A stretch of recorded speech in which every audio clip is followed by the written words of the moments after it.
Mm. Thanks, Sarah. Thanks for having me. I'm excited. Mm.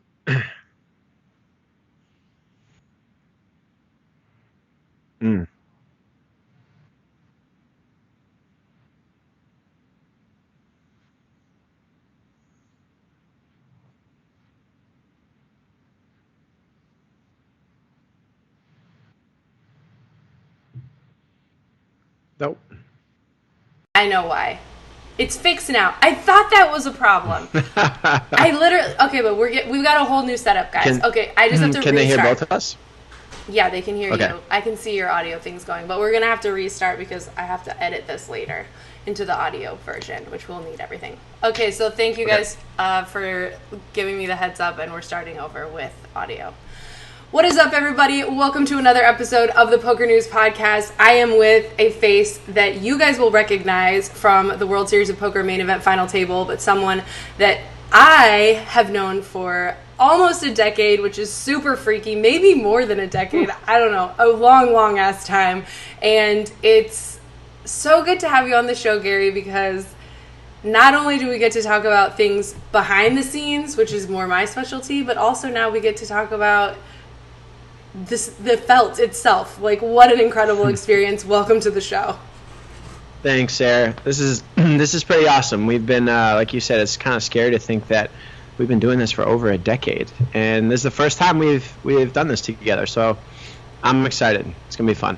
Okay, well, everyone recognizes you, so big shout out to the chat. I told Garry he can't What's up, be in the guys? chat because some people are dicks, but so far nobody is, which I appreciate. So let's just, first of all, I have to assume that most people that are in here with us know who you are, but there's also a whole audience who's going to be listening audio style, not with us. So let's talk a little bit just about what your life and world in poker has been outside of this incredible summer. Yeah. Should we start at the beginning? Maybe? Yeah, let's just it was a cold day, your mom was, feeling pangs. Okay, so I was born and raised in a little town called Titusville, Pennsylvania, and there's like maybe 4,000 people in this little old town. Fun fact is the birthplace of the commercial oil industry, so the first ever oil well in the world was drilled there in the 1800s. And I was born there, I went to high school there, went to grade school there, all that stuff. And I went to college about an hour away from Titusville. And around that time, I'd say maybe I was 18, 19 years old, my own father started to play online poker. So this is maybe like circa 2000, 2001. And I was home visiting family one day and see him on the computer. I quickly find out he's playing for real money. So I pull up a chair, I start to absorb everything that's happening right now. And yeah, I got hooked right away. I bought all the poker books. I started watching old World Series broadcasts. I remember actually buying on eBay the complete box set of every World Series broadcast there ever was on VHS tape and watching these over and over, like the old stuff. And Oh, VHS. I got a job, right? I got a job as the master proctor of the computer labs at my college campus, so that I had like permanent access and the keys to all the computer labs, so I could play online during school. And I started to get pretty good at it pretty quickly. And I would take random trips to Las Vegas, and friends thought I was crazy because I would just hold myself up in these offices or in my room and just play online poker. And then a couple of years pass, I end up graduating from school, and I tell my dad, I think I'm going to take a shot at this and like move out to Las Vegas. And he made sure that Pause just for enrolled. 1 second. What were you studying in school? So I started as a computer science major, Okay. changed to journalism, and then ultimately graduated with a degree in English and a concentration in creative writing, which is kind of relevant to the history a little bit, and we'll get to that in a minute. But yeah, I ended up enrolling at UNLV's graduate program in education of all things, and knowing like in my heart I had zero intention of wanting to really become a teacher, but I needed a backup plan. I had almost no money to my name at the time, and that was my path. And so my dad drops me off out there, and I ended up trying to play poker professionally while, going to school and working a couple odd jobs, and learned very early on that it was a hard way to make a living. And I remember one of my first trips, like moving out there, my dad drops me off at my dorm room, and he's going to the airport, and he's like, just promise me you're not going to go straight to the casino and fire away. And everyone knows how that story goes. Like, of course I did. And I went to the Bellagio and just played 4-8 limit.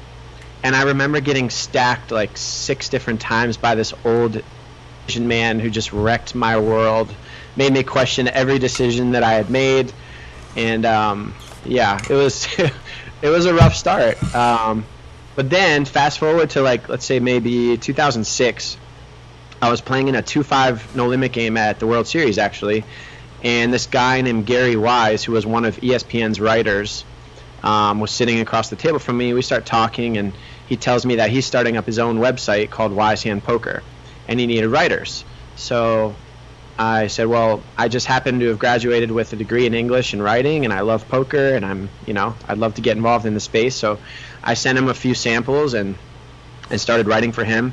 There's a couple other folks that I worked with that you probably know well, Ryan Lucchese and Jen Newell.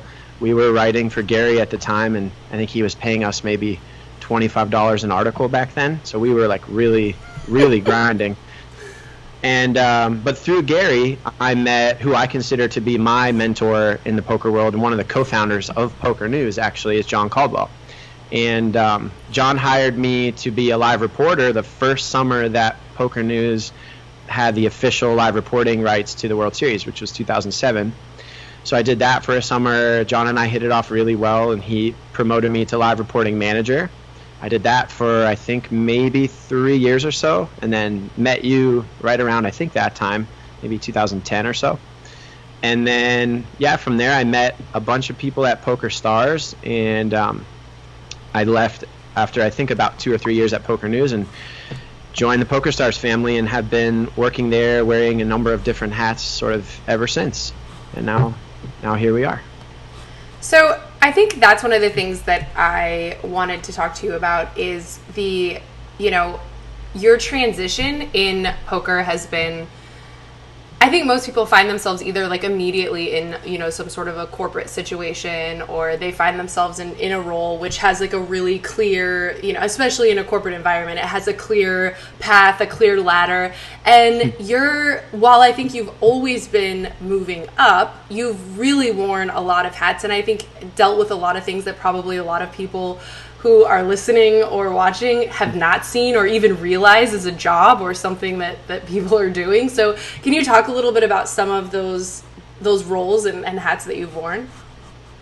Oh, man. I mean, thinking back to the PokerNews days, you talk about, the exact opposite of and I know things have changed quite a bit, since then. But back when I was doing this, we were getting paid in our full tilt poker accounts.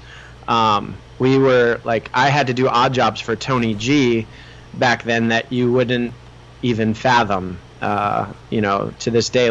I remember, I think when Tiffany Michelle made her deep run in the main event, Jeffrey Lissandro and Tony G had half of her action. I think they bought her into the tournament in full, and she had a third, and they had the other 2/3. But I had to go to the cage with her and make sure the money was all sorted, and meet Jeffrey Lissandro in a back room of Gaylord's Italian restaurant and give him hundreds of thousands of dollars, or sorry, not hundreds of thousands, but a couple 25K chips, and just random things like that do not come standard with, a job in this industry. And then, I guess fast forwarding to the PokerStars days, I mean, I started as a media coordinator. So right away I was traveling to different events in the Asia Pacific market. I did a couple of gigs in Latin America, and then I helped bring the NAPT to life back then. And So that carried a bunch of different challenges, writing press releases and media blasts and working with the on-site media. And then I think probably the most interesting window for me was when Jeffrey Haas kicked off these $100,000 super high roller events and asked me to kind of be, one of the key stakeholders in that project. So, we try to create this event that would be attractive to businessmen and the highest stakes poker players in the world, to build TV shows around them and really be kind of a nice cornerstone of our live event products. And that was fun. Through that exercise, I got to meet everybody really in the industry and become friends with most of those players. And so I got a lot of unique exposure to the high stakes poker world and elite caliber players early on.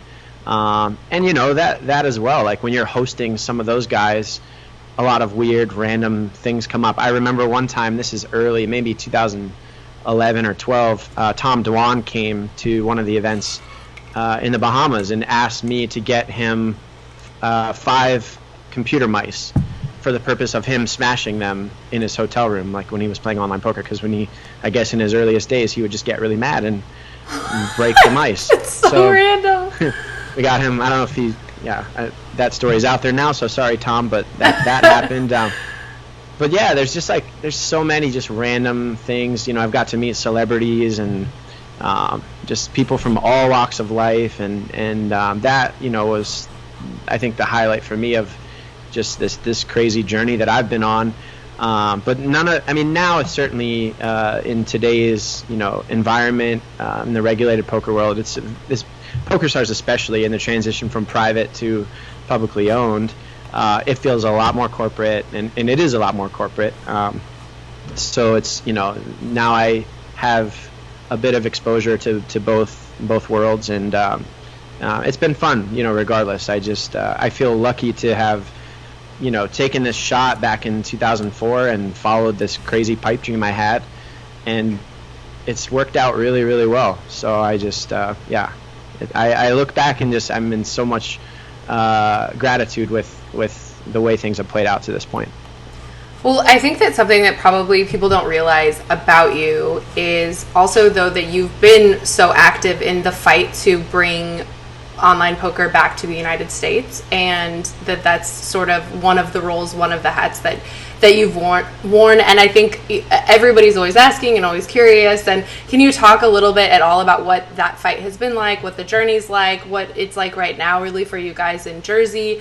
I know you've managed now to be living in Las Vegas, which I think has a lot to do with the fact that we believe and hope that it's coming back someday.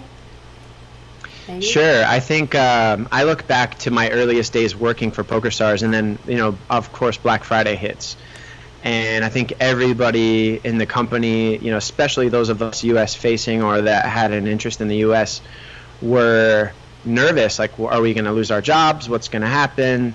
And shout out to PokerStars, for how they handled that situation, not just with, the Full Tilt acquisition and paying back the U.S. players, but if my memory serves, not a single person lost their job during Black Friday. And I was fortunate. I think at the time I was one of only a handful of people living in Las Vegas, and that's when I started to work in different areas of the business and change things up a bit. But I look back at our California coalition. There was a time when we literally created the California Pro Tour and took the likes of Daniel Negreanu and Vanessa Selps, Jason Somerville, Chris Moneymaker up and down the state of California, sometimes in an RV that I was driving to these different card rooms, and just getting people excited, getting them to sign the petition to bring online poker to California. We met with different senators in the Capitol building and just explained to them the safeguards of online poker, the different protections that the bigger sites put in place. And just really, it was a real educational exercise. I think these guys are making laws across the board, and sometimes they're just not informed yet. So part of my role in that was to facilitate some education and get the guys around, get some exposure to our pros and just exactly what we do. Obviously New Jersey has been growing, and I think things are looking favorable there. And I guess I have a soft spot for Pennsylvania now as well, having been born there, and knowing that that's on the horizon. We're in the process of working with regulators and the authorities there to bring the product live, and I think that's coming sooner than later. So there's a lot to look forward to for sure in the U.S., and it's just good to see things heading in the right direction after so many years. Absolutely, absolutely. Now, I think that finally I fixed this screen. Before we get too much into I feel like once we dive into, there's already tons of questions, and I feel like once we dive into the WSOP main event, then that'll be a whole nother beast of an animal. So before we get so much into that, I think dealing with I come from a film background, and I mostly was dealing with talent in a lot of what I was doing, which was just like such a hard job, and some of the requests they have are just so bananas, and that you're just expected to jump through hoops and figure everything out. And that's something that I always was super impressed about with you, and so it doesn't surprise me that you're making things happen for the rest of us in the US. That being said, what do you see as your sort of future in this industry? Are you going to now transition or into some big is everybody at PokerStars just ready to throw you a party and like begging you please don't leave us? It's that's the exciting part for me, is kind of figuring out what's next. They've been, my own boss in particular, Scott Goodall, has been just instrumental in giving me the space to process what just happened first and foremost, because it really is for me life-changing, and there's been a lot to think about. I spent just a week and a half with my family in Pennsylvania just this past week, and that was much needed. I feel like things have been moving a mile a minute since the final table. I've been trying my best to keep up with messages and social media and do all these things, but it's just not been enough hours in the day, to be honest. And now we're at the point where I'm slowly transitioning back into the workspace and catching up on old projects that I've left dormant for a while, and that's been a challenge, if I'm being honest.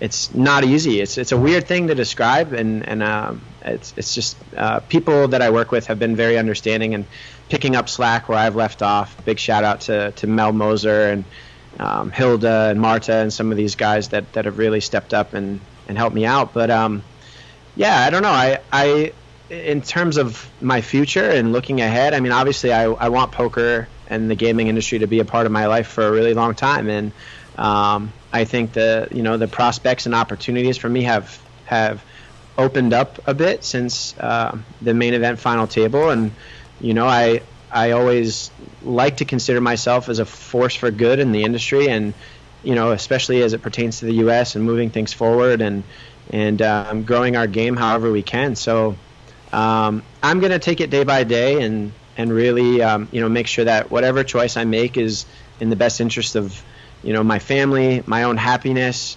and then I think we'll eventually settle into something that we're all happy and comfortable with. But right now I'm still probably somewhere between cloud 7 and 8 after all of this, and I'm enjoying that part and just really making the most of the opportunity. But we'll see. The future's bright, and I'm open and ready for the next chapter, whatever that may be.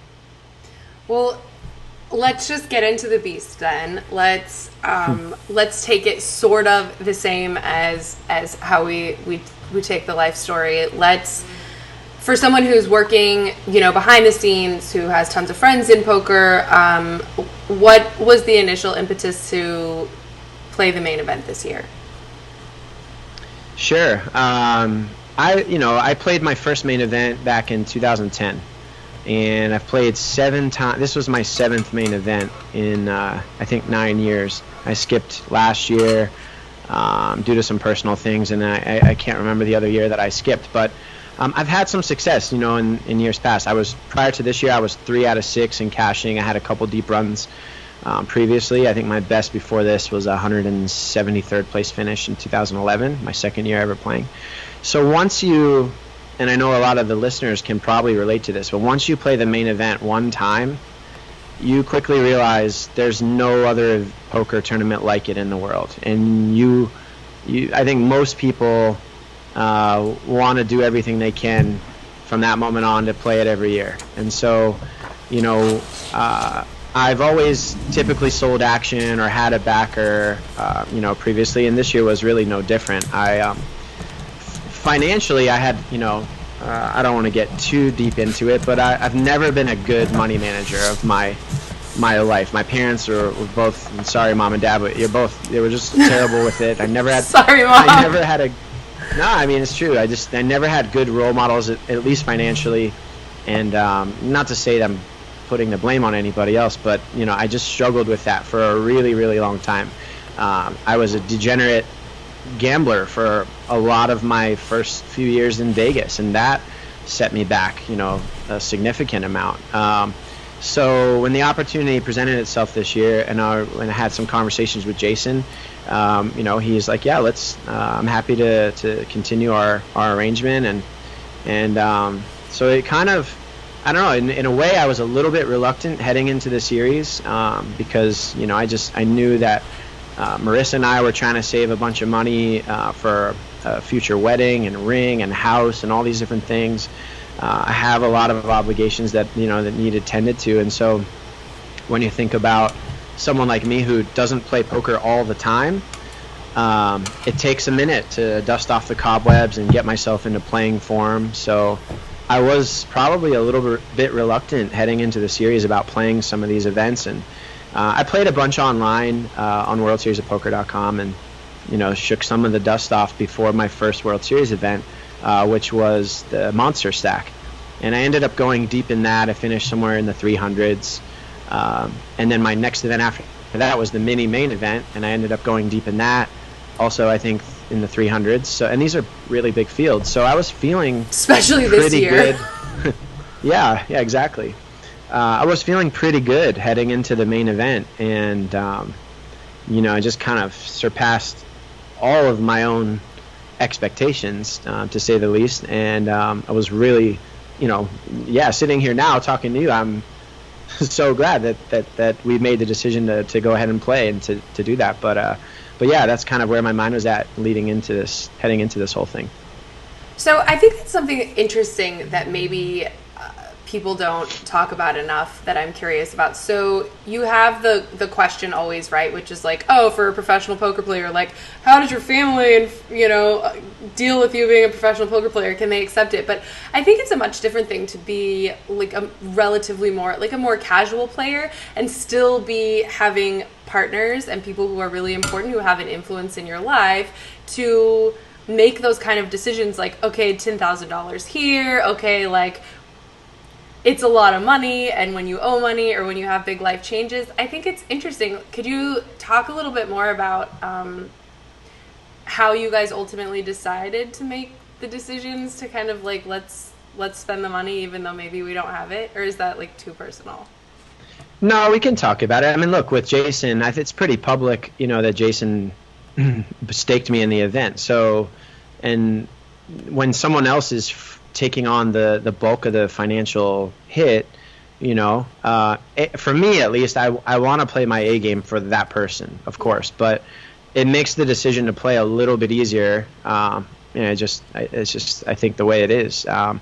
But I think over the last few years, and especially this year and with Marissa, I, as a casual recreational player, I think I learned the importance of just being honest with yourself, with your poker game, and making smart decisions, and that's something that I just, I guess, when I was a single guy and, cutting my teeth in Vegas early on from 2004 till a couple of years ago, I didn't care too much about losing money or my finances, to be honest. I just made choices because, those were the things I wanted to do.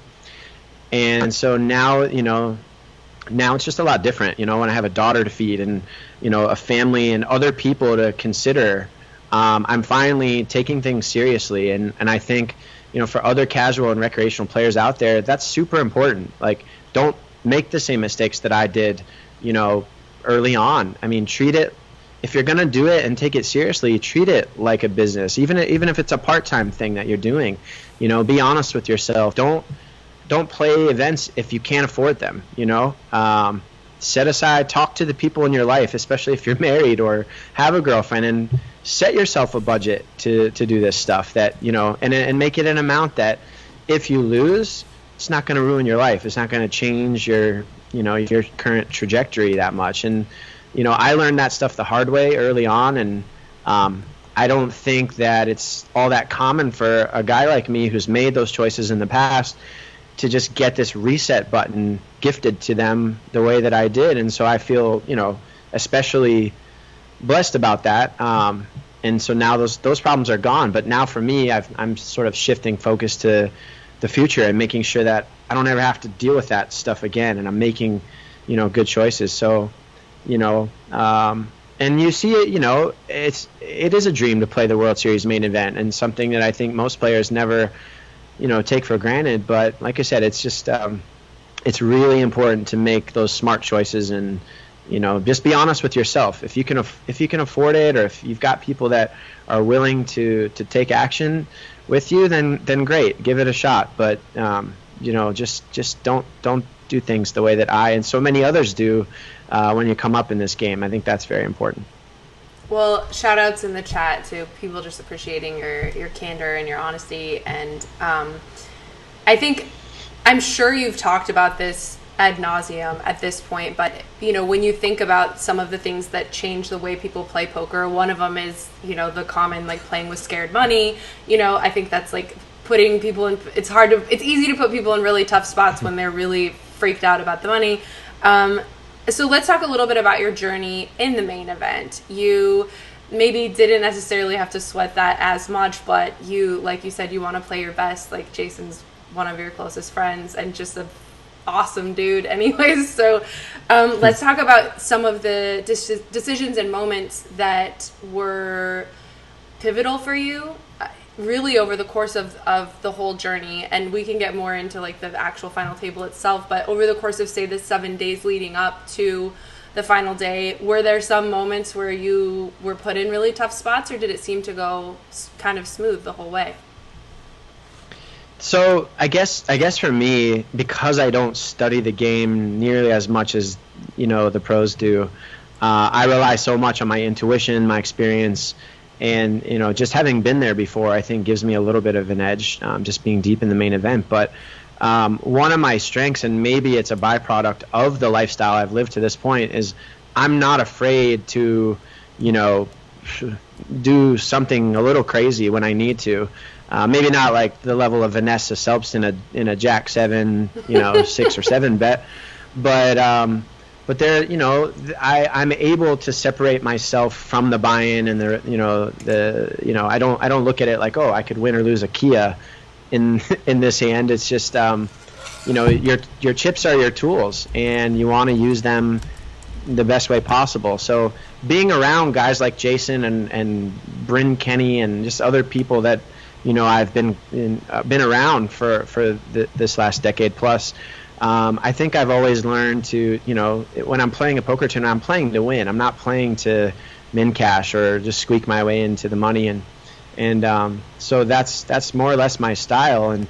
And so I think like that certainly plays to my advantage. There were a few spots leading up that I think were memorable in that regard. I remember maybe day 3 or 4 flopping top set with a pair of 9s. In a raised pot, and the turn brings a 3-card flush, and I was put all in. It was the first time I was all in, or at risk in the tournament, and looking back, it's a relatively easy decision. I don't think I was ever folding, but there's times like that where the pressure builds, and you realize, okay, if I'm wrong here, or if I get unlucky, this could be the end. But you just have to detach yourself from that mindset and just do your best to use the information you have and make the correct decision. So that was one of the hands that stood out. And then on the flip side of that, there were times where I maybe got in. I'm looking primarily at the Ace King versus King's hand and the Robert Heidorn hand that really propelled me to the final table, but could have just as easily been the end of my tournament. So you don't navigate through an 8,500 player field and not get lucky in a couple spots, which I certainly did.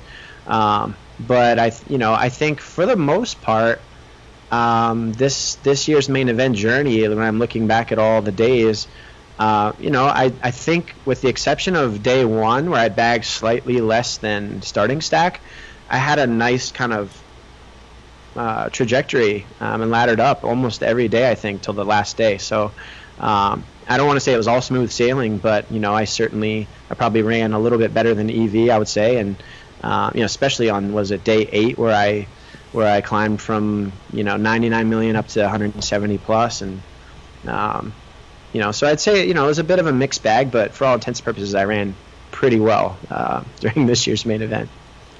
Well, let's get into a little bit about I think it's been pretty well publicized. It was a really cool, I think, interesting final table. It seemed very friendly, but in a way which I think both Dario and Alex Livingston and a lot of people were commenting about how just sort of magic this final table felt for whatever reason. Was it that same experience for you? Did you feel obviously this was a different experience than most final tables for you, but did you feel this sort of closeness with some of the other players? Did you feel like just what was it like for you?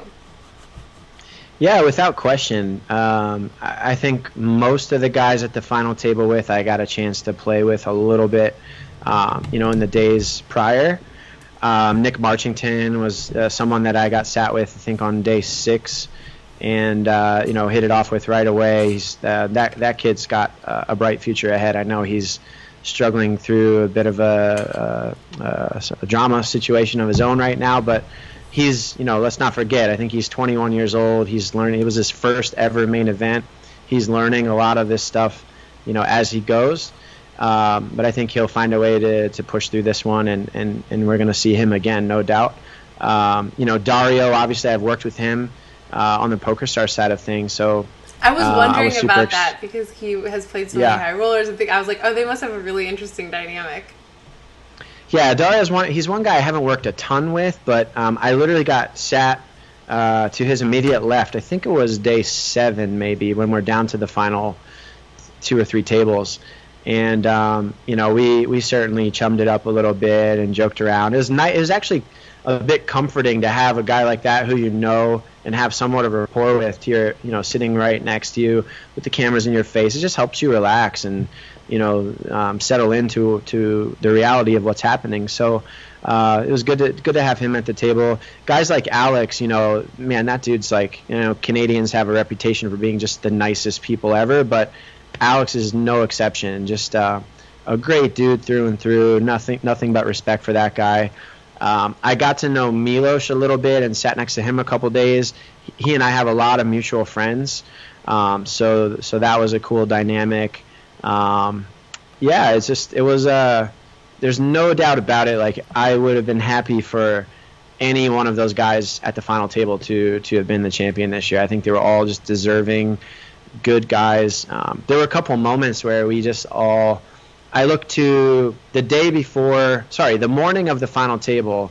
Caesars brings everyone into the Palazzo Suites, and we sit down. We get a run through from the production crew about what to expect, how things are going to go, the timing of the day.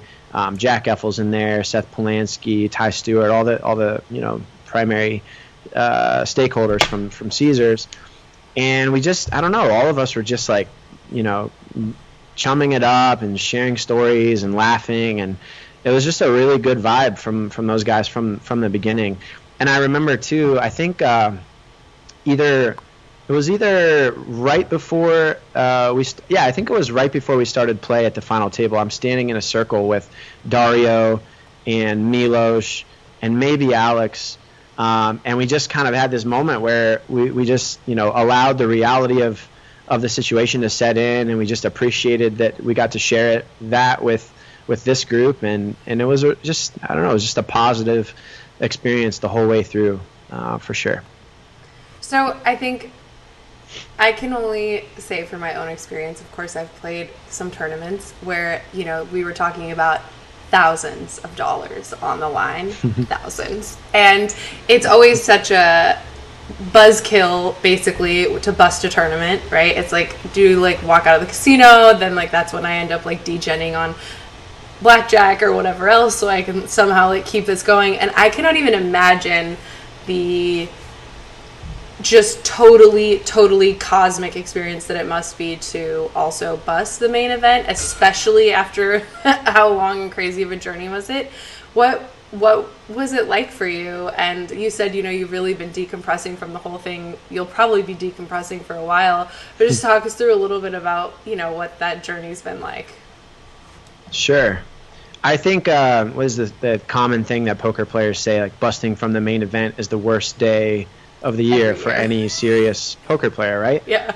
And I'm a poker player, but not a professional poker player. I don't have to do this every week and experience that pain every week. So for me, I think it was just a lot different of an experience. You know, I had already, by like day 6 or 7, I was already talking about life-changing money, you know, in terms of eliminating debt and having some of this stuff, solve itself through my success in the main. So I think there was a point on day 5, probably after the Ace King versus King's hand with Robert, that I felt like I was free rolling, you know, in a weird way. And then my friends like started showing up on the rail one by one, like flying in from Pennsylvania. My brother surprised me. Then my other brother surprised me with my dad, and like all these things started happening. I tried to slow everything down and just really enjoy the ride and live in the moment. And so when I busted, you know, sure, you want to win the tournament, and there are days when I look back, especially I look back on the final day and see how many chips I had, and you know, think about what could have been. But it's just such a zero-sum game to do that, and I'm thrilled with where I finished, and I have no regrets about how I played or my strategy going into that final day. And so for me, I was just overwhelmed with happiness and joy and all the best possible emotions that, you know, it didn't bother me one bit. And I was ready to go and celebrate and share beers and stories with my family that had just flown in. And like, you guys, you're going to start to get me to choke up a little bit, Sarah. And I didn't think that weeks after this would be a thing, but yeah, I mean, you guys saw my rail. It's just like describing that feeling of having all of your closest friends and family just like sending you all your love and support, all their love and support at one time. And not just that, but like the poker community itself. I felt, you know, I felt so lucky to have so much support and all that stuff. I know I've said it in previous interviews, but it's just it's really a once-in-a-lifetime feeling to just get all of that coming to you at one time, and it was impossible for me to be sad about that or, you know, feel any kind of negativity at all. And that's carried on to this day. I just like, some days I just wake up smiling, like thinking back on the experience and how my life has changed and how it will change moving forward. And to think that a card game that I've loved for almost 20 years now, like literally a little deck of 52 pieces of paper in it with some numbers and faces on them, like created this life for me. I don't know. I'll always be grateful for that. And you know, I don't want it to end. I joke with Marissa that I'm going to make it back to that final table someday, you know, and she thinks I'm crazy, but like, it's happened now. I feel like lots of times, a few times, right? It can happen. Yeah, I mean, you look at Mark Newhouse, and you know, he took 9th twice in a row. Like, I'll take 4th twice in a row. That's fine. Let's do that. You know, I know it's a long shot, but it's just you know, it's a tournament that we look forward to every year, and you know, we'll see what happens. But I just know that, you know, life is pretty good right now, and I'm a happy man because of it. Well, you're just positive run good is somehow managing to make its way also into the chat. Everyone's saying like that they just really enjoy it and that you like live this dream and it's beautiful to watch it. Even Allie, who's the fiance, what's up girl, of Dominic, who's one of the best dealers hands down at the World Series of Poker. I'm sure he dealt you tons. At the final table says that you're a great role model and congrats. And I guess I know I said it would be 30 minutes, but I have at least like a couple more things. I didn't know that your dad was there, which is so sick. And tell me, how crazy was it after everything and him starting this for him to be there sharing this with you? I have to tell you a story. I was saving this story for if and when I won the tournament, but I need to get the story out there because for me, it was amazing. My dad, he's for sure my hero in life. He works harder than anybody.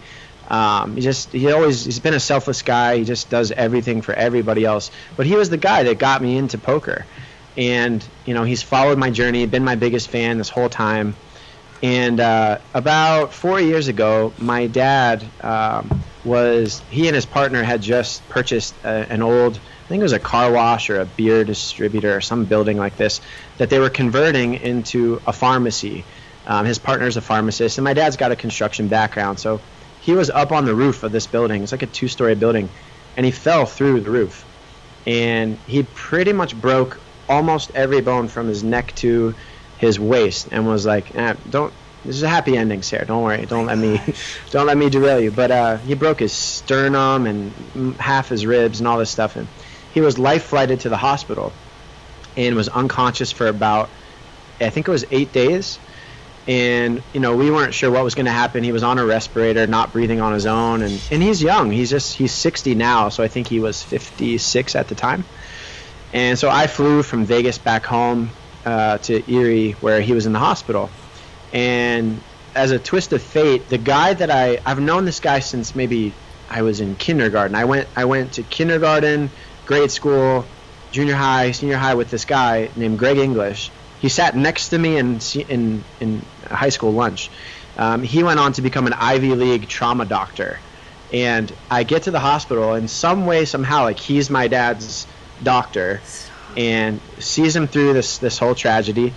And my dad, they eventually get him off the breathing tube after 8 days, and he comes to. And like, here's the embarrassing part of the story. I don't know if he's going to want me to tell this, but I'm going to tell it because it just adds to the story, and I think it's hilarious. But I kept pushing my flight back until I knew for sure from Greg that he was going to be okay. Yeah. And we're on the final day. I'm like 10 minutes away from being late for the latest flight that I booked, and my dad was in the process of having his adult diaper changed by the nurses. Like, he literally just soiled himself everywhere, and it was a number 2, so it was the worst kind. Yeah. And I have to say goodbye to him while this is happening.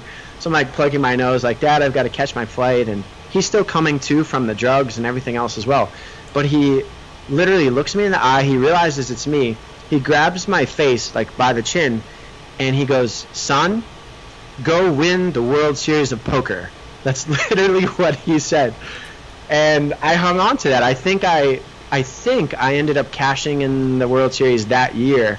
Certainly didn't go as deep as we did this year, but I wanted to win so bad just to have that, just like my premonition Dad, come true. Just put a little pressure on. Just a little pressure. It's no big deal.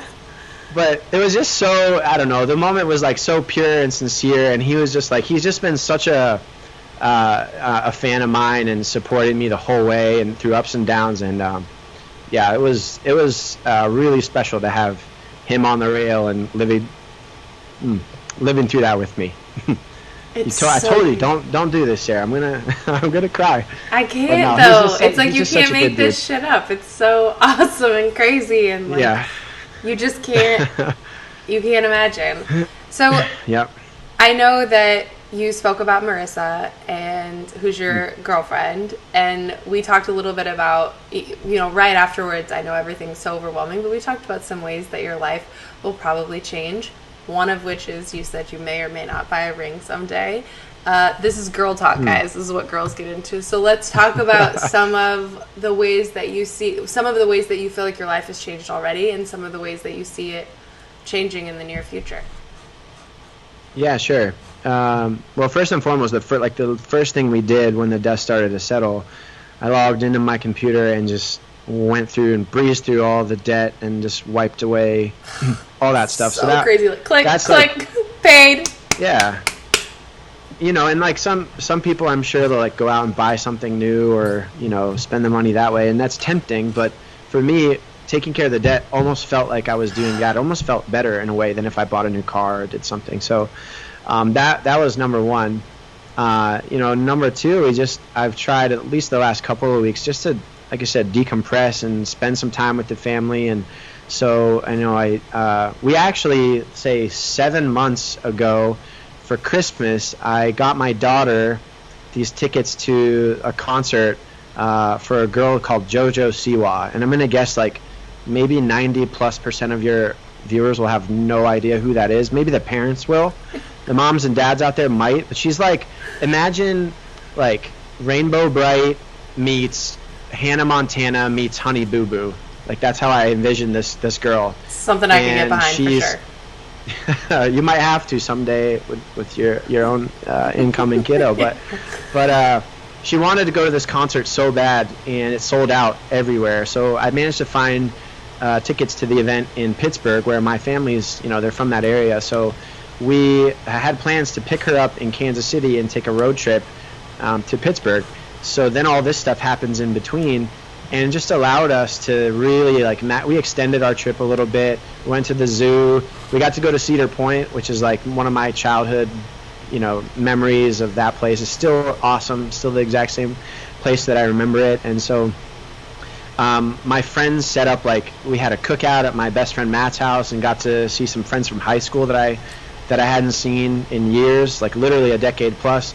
Then I managed to put a little get together with some of my college friends, some of my best college friends, and that was awesome. So I've just tried to soak in the moment a little bit and use those opportunities to decompress. But I think the next few weeks are going to be pivotal in terms of what I do next and the choices that we have to make here coming up. But yeah, life has changed, but in all the best possible ways. So how was JoJo Siwa?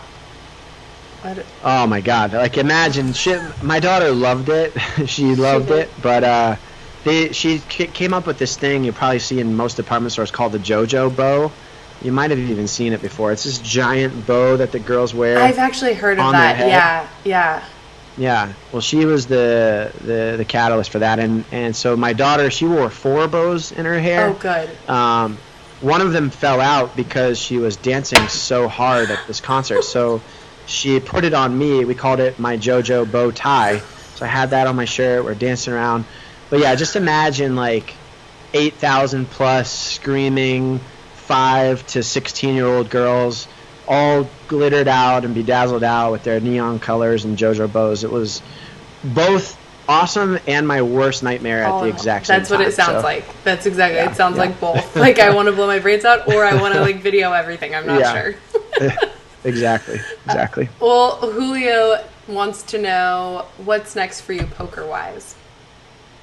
Oh, that's an easy one. I'm actually on Friday. I'm driving over to Scottsdale, Arizona, and I'm going to play the Arizona State Poker Championship, which is a 1K buy-in.